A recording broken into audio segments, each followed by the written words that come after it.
from Wakefield, it's the Nolan Night Show. If I enjoy Nolan, this week Stephen Kalinich to the show. And now, ladies and gentlemen, here's Nolan. Welcome back, ladies and gentlemen, to another edition of this program. And before I introduce my guest, I just want to say hopefully you've enjoyed everything you've tuned into the last few episodes. You've liked what you've seen. Subscribe, follow, share, all that fun jazz, as they usually say. Now, for the main course, the most important part of this, I want to introduce to you my guest, all the way from sunny Southern California, of which I wish I was there at the moment compared to the more darker and a little bit cooler East Coast where I am. He is a poet, a brilliant lyricist. He is a painter.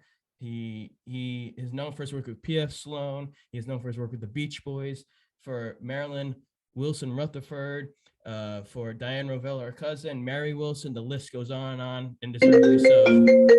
Is the one, the only, the Stephen Kalinich. How are you doing today, Stephen? I'm doing great. What's it like right now in California, the Southern California, and LA, weather-wise? It's a beautiful day today. I took a walk. The sun is shining. No rain. Very warm. Very warm. I want to sort of start our conversation at this point. You know, the last few years have been sort of a little nutty, a little crazy, a little wild. And for you, what's it like now to be able to live freely in a sense that it's not so sketchy during the pandemic? The only problem is you have to be very aware and conscious of the mask. Some people don't wear them now. I don't know if the restrictions are lifted or not, but Sure. And that's what I'm dealing with here on an everyday level. I want to sort of then turn this to the also main course of this and sort of start from the earliest beginnings as I can. You know, you're growing up in the 50s and in Binghamton, New York. And you've said in other interviews you've talked about where music was maybe not, you always writing poetry, always writing lyrics, maybe at a very young age. For you at that point, at a very young age, growing up in New York, what was your musical palette like in terms of listening, but also perspective of maybe getting into the music industry? I don't know if I thought of the music industry, but I did like the Beach Boys. I like an artist called P.F. Sloan, who was also a great writer who wrote Secret Agent Man, Eve of Destruction, many others before I was 15. And I wanted to make, even since 13, I wanted to make a contribution to world peace, and music seemed like a way that maybe, or poetry, that I could do that and help other people and, you know, have a more peaceful world, which I would feel. Poetry for you, and maybe you were aware of this when you started writing poetry, or maybe it's more clear now and present. What was it about for you at an early age, poetry, and your connect to it so much? Poetry was the word form that seemed to be, and music possibly more the spoken, to convey the ideas across to people. Like, I think A World of Peace Must Come. But Sure. Before I did that album, my idea, this was I wasn't even 18. By the time I brought it to Brian Wilson, I'd already developed a lot of the album. Sure. And cut some of it out of the original. And it was a series of spoken and like word chants, almost like, Okay. you know, like la ti da, you know, those kind of things. Sure. Da da da da da, like Exodus or one of those kind of things. Sure. So all my words either would be spoken, because I felt the spoken voice has its own music, its own rhythm, its own meter, and would be a way to connect emotions to people. Those who are successful, this I sort of found this with those who I've had on there, and the music industry or other ventures in life, when they are successful, such as yourself in whatever field they're in, they know from an early age that what they have is maybe a little different than their contemporaries or others in that field. Do you remember a moment when, before you got into the music world out in LA, of your work saying, hey, I have something here that, you know, can be, you know, potentially pretty good if I put forth the effort? I think my emphasis when I was younger was more about helping other people. I was aware, I think there were moments when I wanted to be recognized for it, but then in my it was a mixture of moments. There was Sure. all that ambition that you might have that you think of rock and rollers, but also combined with that was my urge for that people shouldn't kill each other, that wars were wrong, that hating was wrong. I wrote an essay even in, I think, junior high about guns, like that they real guns, you could kill people and they Sure. were not something to play around with. That I wanted to make them like they couldn't kill people or Sure. something like that. When you were working, writing about that, being a champion, not just of your own work, but of that movement of anti-war and peace and that, similar type of motif, were you, nervous of that being your stance in your poetry and lyrics and people taking it the wrong way and maybe not be able to put it out to the public?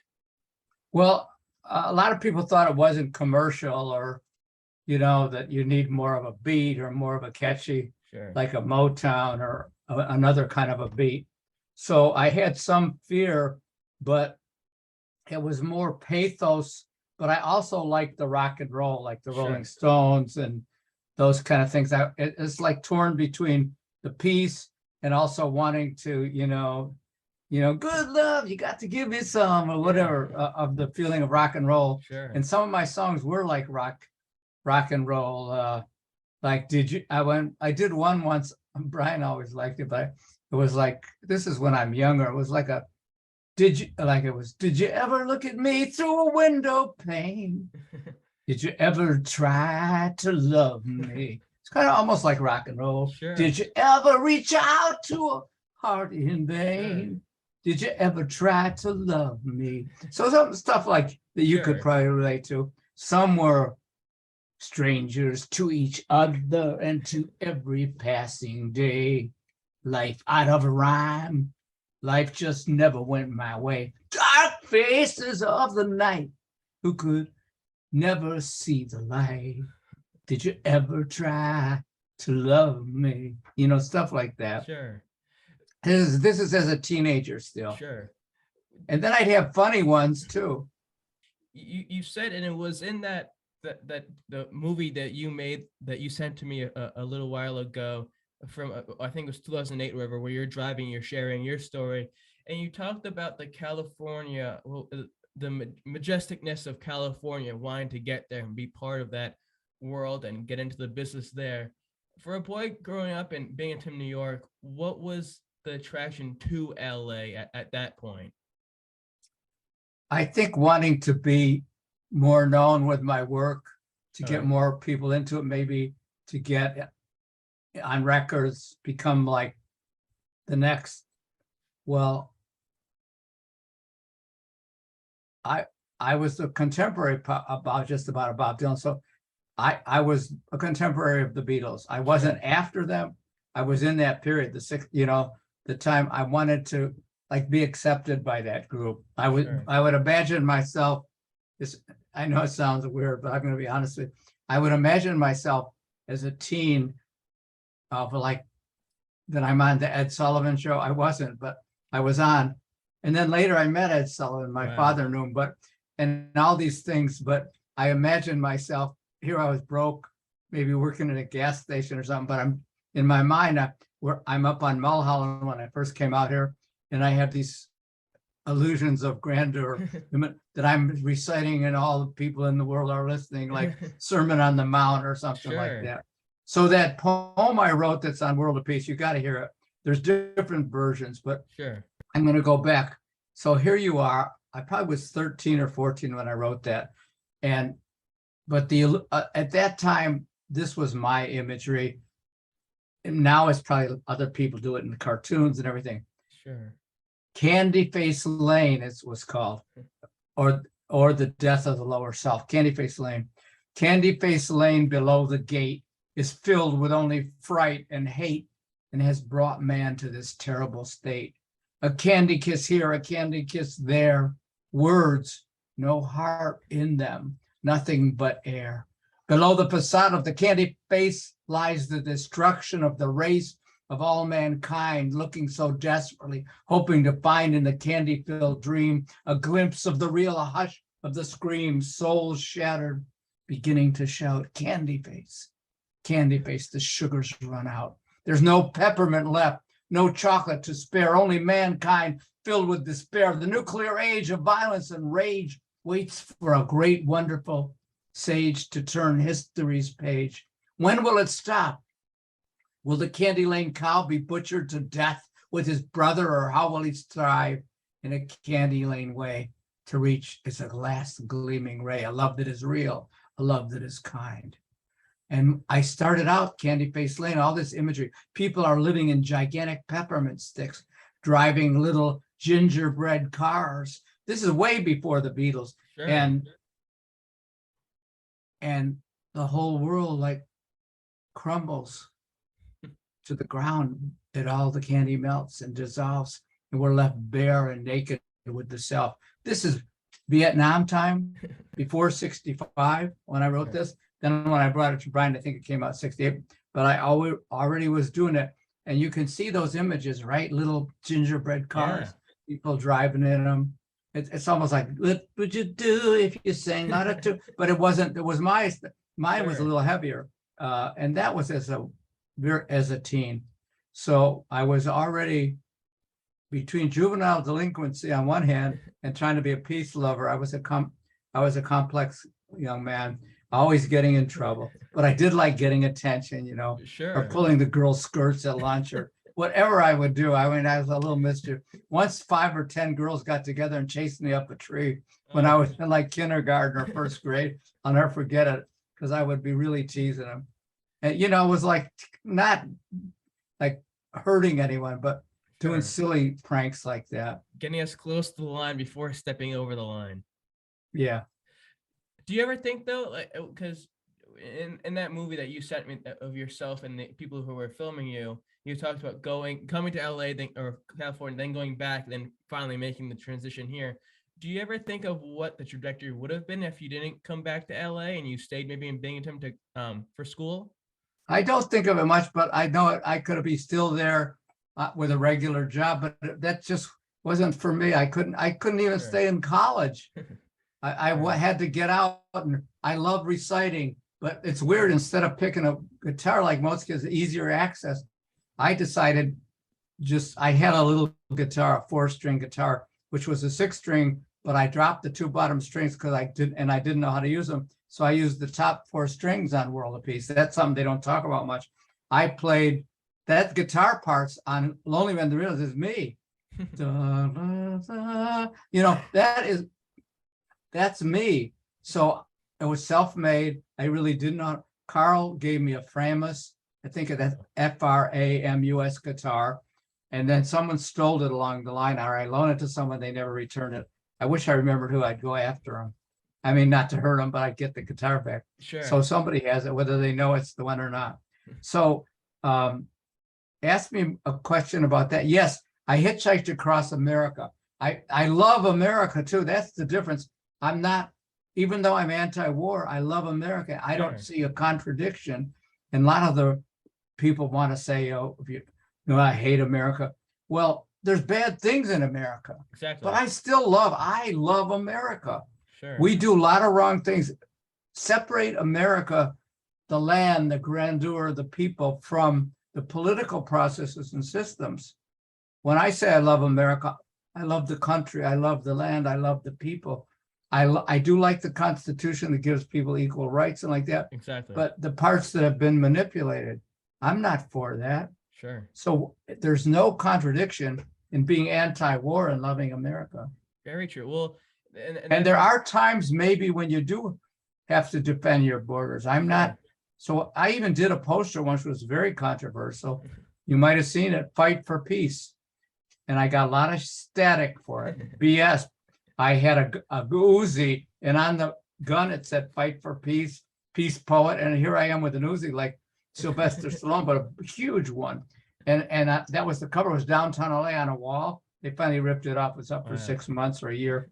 I'll try and send it to her. Maybe you can find it online.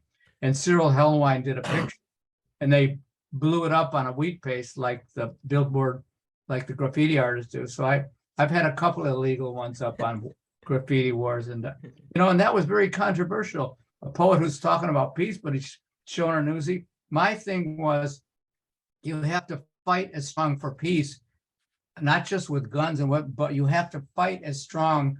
You can't be a pacifist and lay down and let war and hatred walk over you. You have to stand up against it at one point. And I don't find that anything wrong with that. I don't know if that makes sense to you. No, it but does. I'm not for killing. Sure. I'm not for any of that stuff. Well, no, it makes sense. And that's unfortunate, I think, with today's world, not to get too political about it all, but I think, when there is a difference of opinions, I think people tend to and are accustomed to jump all over when you can say, hey, I don't believe in this thing, but I can believe in this other thing. And as you said, the land, coming from one side of the country to the other is the real beauty of this country, that we have all this land, whether it's here forever or not. And I remember I went to Las Vegas a few years ago, and to see the mountain range there, that's, real beauty. And to see that and to realize, hey, that's, what we really need to focus on instead of. That's what wakened me up to America, was hitchhiking across the United States, the Badlands of Dakota, to see there's like the awesomeness of America, but not always the political system. Sure. It is a crude, still being made, Sure. still be created in each of us. And there are things wrong which we should make right. But if the people don't agree about what's right and what's wrong, but I think if we all worked together, ideally, we're not going to solve the problem as long as there are strong oppositions. We may never totally solve it, but we could do more to make the world better for everyone. But what happens is, from my view, a handful of people learn how to make the control and the power, and they don't let it go down. They keep most of it.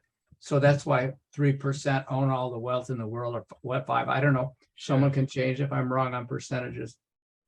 But it doesn't seem that it's all being taken care of properly to me still. I even wrote a song. Did you hear about that? To Paul McCartney? No, I didn't. Oh, no, I think you mentioned it, but I forget what the lyrics were. I was scraping the cellars in Westwood.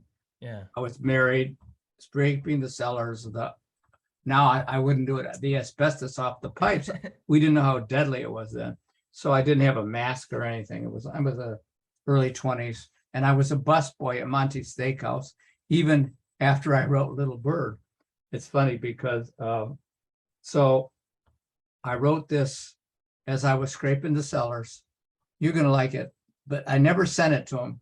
But then I ended up writing him a letter. I haven't even told him, but I wrote, "Dear Paul McCartney, enclosed are a few poems of mine. Please read them through. And if you like them, drop me a line. I write them in the morning when the world is still asleep. I write them in the evenings in the cellars that I sweep. Dear Paul McCartney." So I put a melody to it. Yeah. I'll give you a little of it if you can bear. Go for it. Because I was a folk. Dear Paul McCartney, enclosed are a few poems of mine. Please read them through. And if you like them, drop me a line. I write them in the morning when the world is still asleep. I write them in the evening in the cellars that I sweep. So anyway, I already had, so I never mailed it. Sure. I wrote it, but that's kind of a good projection. Yeah. As I'm scraping the pipes to the rhythm of pipes. Dear Paul McCartney, enclosed are a few poems of asbestos mine. Sure. Please I think he'd think it's funny. And that was all true, based on, I wasn't scraping on those pipes. That was not a made up song. That was something I was actually doing that. So it's all true physically. When the Beach Boys started out, it was a lot of, as you know, it's not like you're the first time you're knowing of the Beach Boys, but it was the cars, the girls, the beach, the bass, no, I don't say baseline technically, but that stuff. And then they really are progressing as the late 60s comes on, mid 60s, Brian comes out with Pet Sounds, and that has its situation. And then they're really, developing stuff. How much of a fan were you of that when they were starting to get into more heavier material? I liked some of it, but what I was hoping to do is bring the peace thing to the Beach Boys. Sure. That's why Brian co-produced the World Peace. I actually did do it in my own way because he pulled away from some group. So I wanted to bring that. So I would see myself opening Sure. like the old Beach Boy concerts where all the surf music, that I would be there doing peace poems and Sure. stuff. If you remember, if you've read the books, I was booked for the Maharishi tour, Yeah. but until a week before, they canceled. That tour bombed. But there was going to be me, then the Maharishi, and then the Beach Boys. And the Beatles came to meet the Beach Boys at that time. Wow. And Al told me he told George Harrison about me, who I met later at Papone's through Mo Austin introduced me. And I never told him that story, but it's a good story. But it's a true story. So if that history would have gone through, it would have been me, then the Maharishi, but it wasn't ready for the time. So Sure. the promoters were worried about a poet, because bubblegum fans, because they're doing Surfing USA and I'm doing World of Peace Must Come. It's pretty trippy. Sure. And then Lonely Man, that song about like a lonely warrior. You remember that on the album? Yeah. That's the chant. Let me tell you of a lonely man. And then Brian does that high voice. Yeah. Listen, when you go listen to it. And Brian did that we did that all in the studio. It was me a cappella and Brian singing the high voice over it. And it's my 4-string on the first track is my 4-string. So I don't even remember how to play it anymore. Probably on the guitar. I haven't played it in so long, but I sing it without any instrument now. Sure. And then I've done it live without an instrument, but it seems a little that surfing and all those beats. But then I also did songs that Brian thought were like rock and roll, like that one, Did You Ever Try to Love Me? And I told you some of that, right? Yeah. That's the one, where the guy's screaming in the room and stuff. Did you ever try to love me? That one, like that was, and so Brian wanted me to do a rock and roll album. Sure. Well, we did a song that got released. I don't know if you ever heard it on an outtake. I'll try and send it to you. Send me an email. Yeah. Did you ever hear the Lucy Jones from one of the California Feeling albums? No. This is the story of Lucy Jones. 5 foot tall, she skin and bones. She rides a motorcycle and she rides a Jeep. She's up all night when everyone else is asleep. Then Brian put in whopping and a popping with a Lucy Jones. So anyway, they gave me that song, but actually Brian co-wrote it with me. Sure. But I think they were ashamed because it was not great. But the thing is, we had so much fun doing it. Sure. That's the part of Brian people should know too. Yeah. Not only the great successes, but those that he had fun with doing them. Yeah. That's important to a person's development. It's not always sit down and write good vibrations or God knows instantaneously. Sometimes it is, but it's also all the process. And the people that become famous and you see on TV on the interview shows, well, they're there, but there are all kind of people around that help a lot that you'll never hear about. And they are part of the fabric of the everyday life of all of us. And Brian's no different than anyone else. Well, I think in that situation, especially when you talk about the fun side that Brian could have with doing all these different types of songs, it shows how much trust and reliability he had in you and his realization that you're an artist that he respects and enjoys and thinks that, you're the top of the heap. When you joined the Beach Boys and the story everyone knows about Carl and how he consciously objected to the war and joining that, and being of your love for the peace and anti-war movement, did you connect easily with Carl because of that, or was it he produced the first record, not Brian, Leaves of Grass, that I did with Mark that never got released. And one of the reasons it didn't get released, they thought it was marijuana. And in those days, they thought, leaves of grass, paint them green, look through them. They thought it was a stoner song. Sure. But it could be, but it wasn't. But I guess it could be. But yes, I did connect with him. And he was my first producer before Brian or Dennis. Interesting. When you were signed to Brother Records, how much of a sigh of relief was it in the sense of, okay, I'll be able to now be so creative and have the ability to produce or put together or write or do anything that I would want to do prior to not getting signed with them? Well, the only thing is I was signed exclusively to them. Sure. So I couldn't, same when I was with Motown, I couldn't write with other companies. Sure. I had to stay with them. That was the one limitation.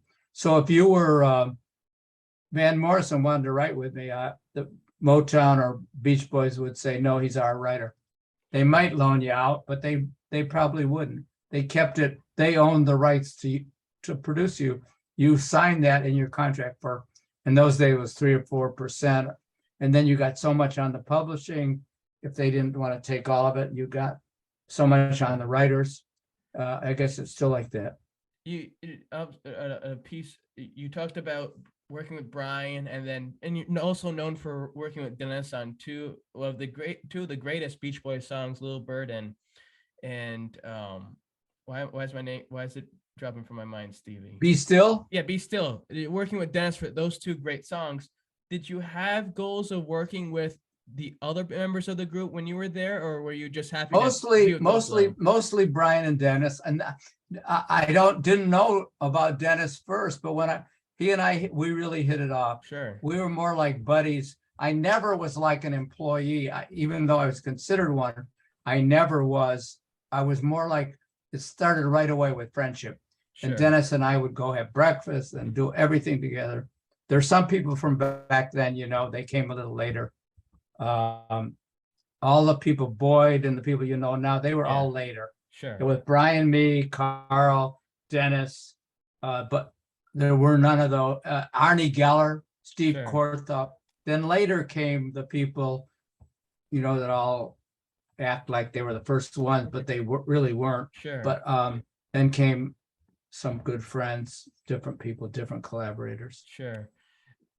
Now, later it was known how great of an artist and solo artist, but in a way, but also writer and producer and composer. It fleshed out completely. Dennis was, especially with his album Pacific Ocean Blue. But when you worked with him, how much were you able to see how creative Dennis was in terms of putting music out there? I saw right off the bat. In fact, the truth is, whether anyone wants to challenge, is Dennis asked me to produce Pacific Ocean Blue. Wow. But I was having problems with Dennis sometime, like wondering if I would get the proper credit or like that. Just, you're a young guy. Sure. Early 20s or late teens, early 20s, I guess.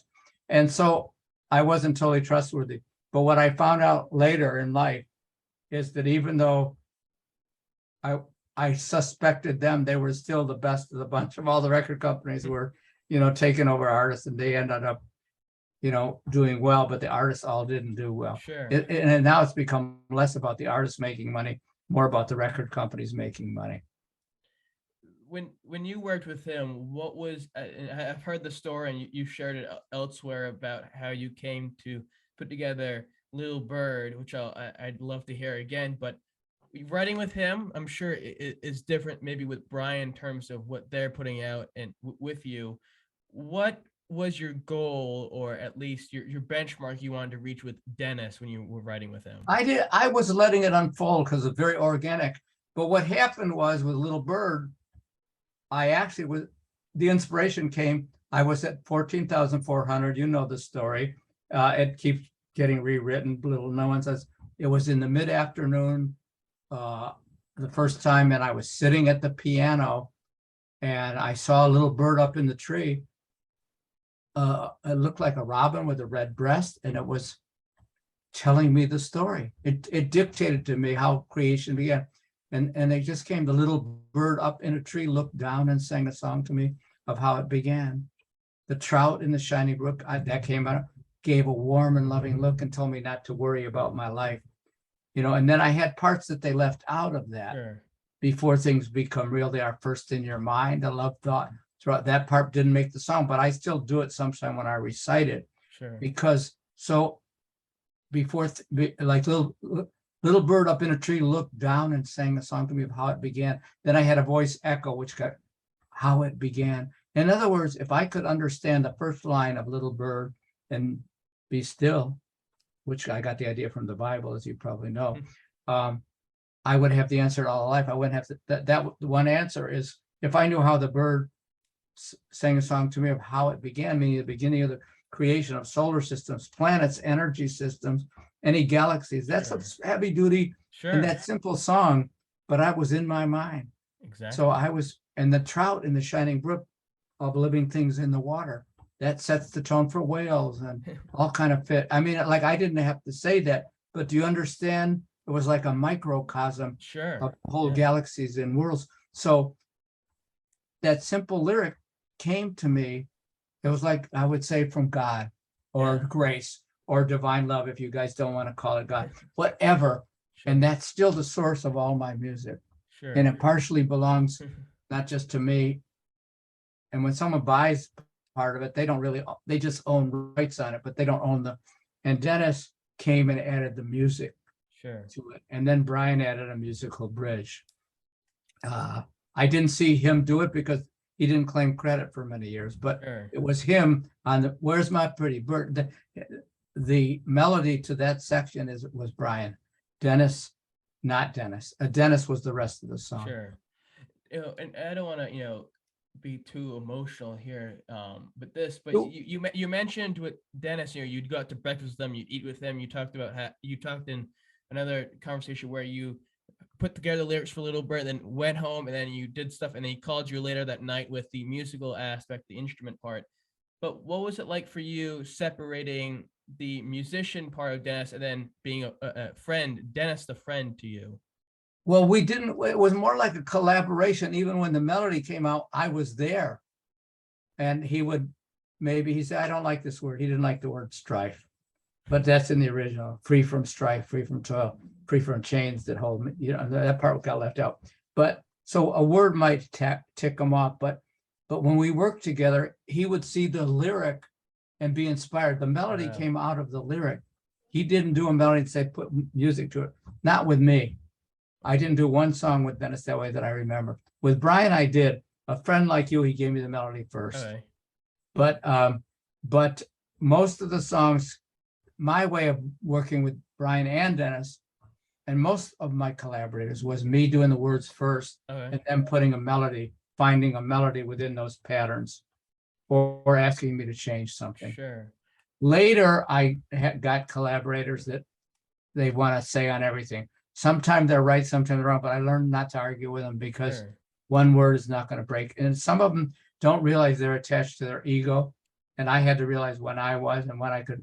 Sometimes it's more important to let a relationship be if it's good. Sure. And fight over one chord phrase or one word. Very true. Like most my view, that's my view. I know, sure. Like most of the Beach Boys work, though, it ends up taking maybe a few decades, a few years for it to become appreciated by either maybe executives or maybe the fans. And the Friends album, which these songs are on, has gotten almost like a cult status, and it's gotten more respect nowadays. For you to have your work being specifically Little Bird being on the title track single with Friends, the song on there, what did that mean to you in comparison to now the album being so loved by fans? Rephrase the question. So a lot of the Beach Boys work nowadays is getting the love and appreciation that it deserves, because back then, either the fans didn't like it or the executives didn't like it. And Friends, the album, is now being appreciated more. What does that mean to you, especially seeing as the single from that, Friends, and then Little Bird was on the were released together? The original feeling of writing it is what was the most inspirational. The money and acceptance by people is nice, but it can't replace the creation from God, from whatever creativity is within me. And then when Dennis called or in front of me, had the melody right out of my words, that was a living waters. The words and music, when he put them together, it was like a magic. And we had that energy together. In fact, musically we never argued, but in life we were both passionate. We came to heads a few times, but never about the work. It was on something else. Do you remember when, if you were told maybe before it got released that your song Little Bird would be the B-side to the Friends single? I was kind of aware of it right off the bat, and it was very exciting, and I got a lot of attention in the press and everything. That was they asked Brian once, what do you think of Steve Kalinich? He said, it's an infiltration into the Beach Boys. He had a humor like that. I remember that. Some article. Well, that's the beautiful thing about Brian. And I know I mentioned that earlier, that he when he wants to, and when you take the time and you just pay attention to him, I'm sure he has that ability to free will whenever, because I've heard stories and whatnot that he can be, the life of the party. You spoke of, and you mentioned it, a world of peace may come, working with Brian, and it was originally completed in the 60s, and then it was released finally. When you have that body of work, that album, and you have put all that energy, that life into it, and it finally comes out to fruition, people can then hear it. What is that like for you as an artist compared to a person? Well, it gets better every day. I get letters now from people that heard the World of Peace this week. I mean, I get hundreds of Wow. say, this heals me, this helps me. I'm not saying it does, but they tell me this, and Sure. it's thrilled. And I know Brian was just as passionate. Now he's off on other things, but he's still, if you trigger him and get him in this, but he was thrilled too. He was very supportive. It not was just me trying to get Brian, like some people, it was Brian and me together. Brian Sure. helped me get this album. Brian helped me do it. He was very supportive, and he didn't want to, he wanted me to be the artist. And Sure. when we co-produced it, he was wanting to help me play piano, sing background like he did on Lonely Men, stuff like that. But they're very simple. It's not all elevated like a lot of the Sure. music of the Beach Boys, but yet it is just as beautiful. Even though I wrote those melodies, the way he enhanced them with the voice and like that, Sure. it was fantastic. And he had, like John Stebbins in one of his interviews, like the thing he said about Be Still, it was progressive in its minimalism. I think that was John's quote, which I always liked. Who John Stebbins also, like him or not, he was really passionate for my spoken word when I did at one of Dennis memorials or parties, the Denny Bash, I think was called. They filmed me, and he had such good things to say. John, he was moved. He said he could feel Dennis's presence, and that I just had to give him a heads up there. There's some, and Eddie Roach, I think, gets it a lot. He was not around till later, but I met him later. But there's certain people that have been really true, Marilyn Wilson, that have been true friends and fans, and just to me throughout all the years. There's a handful of them. Do you think though, if let's say you didn't work with the Beach Boys or maybe Brian on that album, it still would have held as much importance as it did when it finally came out? I don't know. It might not have without Brian, but I don't know. But I would still have the same passion for all my work with PF, with Brian alone, that I do. I did that new album recently. You might have heard it with Adam Marsland. I know who he is. I'd have to look for that as well. Yeah, I'll send you a link if I can find it. But he's definitely people that I met through Beach Boy Contacts. Sure. And I've done shows with people like Willie Aaron, Todd Lawrence, and Susan, different people that you might not know, but that done wonderful shows. Sure. I've opened for some peace events with artists you would know. So after your Beach Boys collaboration, do you think then, or maybe even during that process working with the Beach Boys, do you think then you were ready to work with PF Sloan, or did you need maybe a little bit more time to really no, I worked with them. Whatever the year the first copyrights are, I was ready to work with them. It came about. Daniel and Marilyn had a party. They were friends with them, and I'd met him years ago, but never got to work with him because it didn't happen. And the first night we did a song together, he called me. He had lyrics. I wrote a lyric. He had a melody, these chords when he went to India, 3 chords, and that became Soul of a Woman on his Sail Over album. And so, no, I was ready. It just didn't happen. Sure. What was that like though for you in that moment, going from idolizing him and looking out to him to then saying, oh, I wish I could have worked with him, it didn't work out, and then to finally get that? Did you have to change anything from how you work with the Beach Boys and him? He was a little more demanding because he also would want more critical with lyrics and would sometimes ask me to change, and he would fight it, but because he had a sense of being a good lyricist too. So like PF probably did not need me as much, but yet the songs we did together that I wrote, Sure. like Embrace the Darkness or Matisse came out of me. And then sometimes he would pull words out, but he basically was inspired by them. So it was more difficult because he wouldn't accept as is like Brian and Dennis did usually. He would took it apart. But the first song, he hardly changed anything. For you, whether it be the artists you've worked with recently over the last handful of years, or maybe around when you first started, is there something that you worked on with them, whether it be an album or just a single or some other form of artist work that you really love and wish it got more attention and love from the public? Well, I let the public do what they want, but if I keep writing new things to inspire people, or if I do a performance that inspires people and I'm getting these letters from new things too. I created some characters like for a cartoon, never sold it yet, but it's called the Ooglebees. And my friend Rupert became a partner with me on it. And we came very close to selling it to Madonna's manager, but it fell apart. But I have a passion for those too. Sure. And all my cartoon characters and all the new poems, I have the same passion I did with the Beach Boys, but they haven't become as well known. But my Galactic Symphonies, which have you heard about that? Have you ever heard them? I don't think I've heard them. Do you want? I'll find a link and you can get back to me on that one. Sure, definitely. From now, at this point, when you're being creative, not just visually with your artwork, but with your poems and other lyrics, how much have you stayed the same from when you first were writing to then now? Is there any big difference you've recognized, or is it still the same thing? I grow more, and I would say, I'm not saying I appear this way to you. I grow more in grace, and I allow the infinite unseen, the unknown part of the creativity where it all comes from, to come through me more if I can. I try and put Stephen out of the way and let it come through. I think it's partially written by,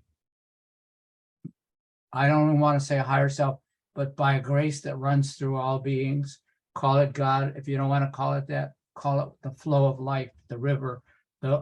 We come out of consciousness. We're born into and out of it. It comes right out of the source that made all consciousness. Not calling it a creator or a God, but whatever it is partially our creation to open up to this greater possibility that we all are parts of in some way. I do see it as a grand symphony, and we have a lot of discordant notes. That would be the wars, the hatreds, the selfishnesses, the jealousy, because when we're jealous of another, we're jealous from a part of ourselves that gave us the gift to create. You don't hear much about that. That's what I believe. Does that make sense? No, yeah, that makes sense. That there's still, even if you've gotten older, if anything, you've gotten wiser, and I've gotten to. I don't mean to interrupt. Oh, no, go. I've gotten to the point where I realize that a lot of things stopping me are me. Sure. The only one that holds me back. When I wrote that song with Dennis, it's one of my favorite songs. I don't know if you know it. It's called My Love Lives On. Yes. Oh, I love that song. Yeah. That and Carl, his son, did a version. I think his son's extremely talented. But what I learned with working with young writers, from my experience, I'm not saying it's always true, they have their own style and their own way. I'd rather be a mentor or helpful to them, but it's hard for them to write with me because they want to express it the way they do, which is not so when they pull something apart, it doesn't work. Like I have a couple collaborators now, they need to have their stamp on it. Doesn't necessarily make the song better, doesn't make it worse either, but it's just that I would prefer that I could have developed it my way if I was the artist. What does that mean though, when you have new artists even today that want to work with you and they reach out to you and help on their projects or write with you? Does that hold a lot of value to you? I like it, but I try to encourage them to find their own solution unless they absolutely need me. All right. And then I will help as best I can. But the reason I don't, I realize, because then I'm always trying to please someone else. It's not fun for me. Sure. I will help you, but I will say, you finish it. I don't want to be, you have this idea, you want to say it a certain way, you don't like the way I say it, you want to change it. That's you're doing it, but you don't realize you're imposing on me. I'm not saying that either, but I want you to find your way because my way might be different. The same song. Understandable. Yeah, that totally makes sense. I want to They don't like the way, sometimes Dennis used to say, it doesn't have to rhyme, in other words, Yeah. the second word could be, like fall flat. Yeah, I would be hard pressed to not mention it, but besides, and I might have mentioned just the word, but you're also not just a beautiful lyricist, but a very skilled painter as well. What made you get into this realm of creativity? Or was it just a moment where you were just putting it out there and trying it? I was a friend of mine, Vicky Sperry, who I consider a great painter, abstract. She's gone on out, passed away. Her granddaughter Diane and her mom Carol, and her other granddaughters Liza and Anne. She was an abstract painter, studied with Hans Hofmann, friends with Dieben Korn de Kooning. I worked for her for years. I don't think I picked up painting there, but I picked up her spirit. And then one day, I think I was very sick. I don't remember exactly. I started collaborating with John Robertson, the mural painter, or I don't know what kind of painter, but look him up. He does the sports figure. He's pretty well known. He's done stadiums. John Robertson. Okay. And his wife is Lynn, and they're both great artists. And he's been a kind of a mentor to me. And I started doing collaborations with him, which I'll send you to show you. But then when I got John, I started doing these little drawings, and John said, I encourage you. We think you've got something. And to me, it looks like a bunch of stick figures, which I'll send some to you. They're kind of nothing, but I found that I loved that painting gave me something that I couldn't get in songwriting or writing songs for me. I got them in songs, but now I could express a color. I could express whatever it was. And instead of trying to get perfection like a lot of painters, I have done some like that, but some 99%, I let it take me where it is. If I want a face there, I'll put a weird face. It doesn't have to look like you or anyone else. It could look like whoever, but I might just put an abstract up. And I find in the beauty, I find music and color are the same. I find that's why I say a poem done properly has its own, the magic hand. Sure. It has its own melody, and people don't always see that. So find what inspires your inner inspiration. Sure. Convert it into colors, sounds, and if I don't finish a line, I might leave it undone. Sure. I might paint on a box, throwing away objects, whatever I find.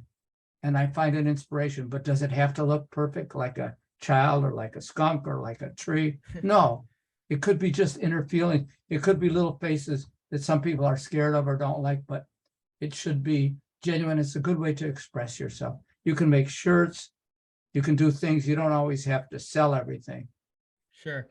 I want to ask you about sort of finishing whatever artistic movement you're on at the moment, whether it be poetry or lyrics or the painting. How do you tell within your own work when it's done, whether it's be a line of song or the final line of poetry or the final stroke of the paintbrush? When can you tell in your work that it's done, it's complete, and it's ready to be out there? I don't always know, but what I do is when I feel it's undone still, that's when I finish it. I leave it undone. Okay. All my paintings are almost undone. I wish that there was a way to project them. Maybe next time you'll tell me. Those behind me are paintings, the things behind me. Yeah, if you can see some. I can see them, yeah. Yeah, and all kinds of stuff. I'm trying to see if there's anything around. Yeah, like a box. Like I'll take a box like this. Let's say the box from the shoe shop, and Perfect. Yeah, I can see that. this one has characters. It's got different colors. Wow. So I create out of whatever is around, just a Kleenex box, Sure. whatever it might be. So, like you'll see a little, like this one's a Kleenex box. Awesome. And some are amusing, like this guy's quite a character. I kind of like him. Yeah, I like that. He's got a hat matching yours. Pretty close. Yeah. And you know, just things like that. And then I'll do the abstracts, like stuff like this. It might be one of my album covers. I love that. I like the, is that blue or is that like purple in the background? It's kind of purplish blue, black. I So, like you know, I mix, I don't stay with, and then over there, I just, and then this is one of my pride and joy. This is my, I call it my Holocaust box. I hope that doesn't put anyone off, but it's my view of the people in Nazi Germany and things like that during the war when they had all that. Sure. It's 6 Wow. slides it's painted on. Wow. I mean, they're pretty scary, but, and then the top is, Okay. I painted on all those sides. I haven't sold yet. I'm supposed to have a show, which I'll let you know, Sure. from a good gallery. And I'm working on that.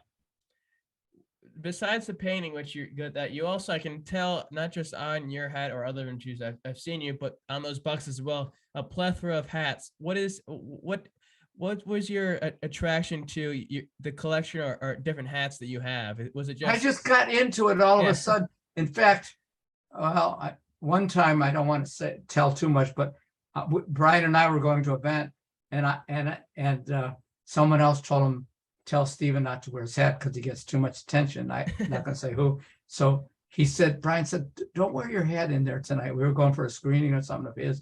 It might have been one of the big albums that was being televised. So I said, that didn't come from you. And he said, no. But so I knew it was someone else told him. So, but he never tried to control me, but someone told him, I don't know how I could get attention from someone like Brian. He's like 6'3". 6'4". So it was interesting experiences. I just love hats. Sure. I like the expression of them, and they seem to be fun. I want to have present something festive, something joy. When I perform with Strawberry Alarm Clock once a year, like at the Whiskey, I open with one of my Galactic Symphonies, and they put a melody around it. And so I always wear a hat, different Sure. ones. I got all kind of hats. I have them made. I buy them in shops. I'll buy them on the street, take them out of trash and clean them if I find them, whatever.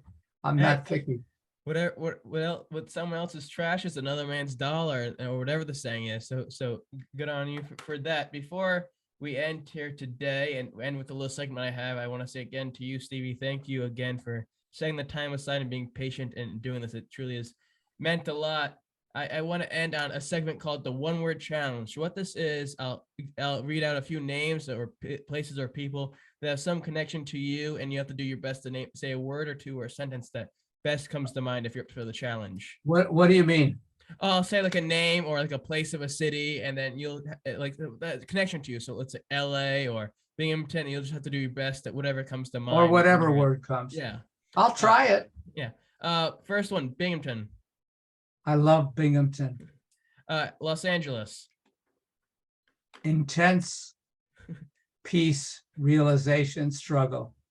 Poetry. Flow, sadness, joy. Success. Relative, inward, light. Dennis Wilson. What? Dennis Wilson. Oh my God, my soulmate. P.F. Sloan.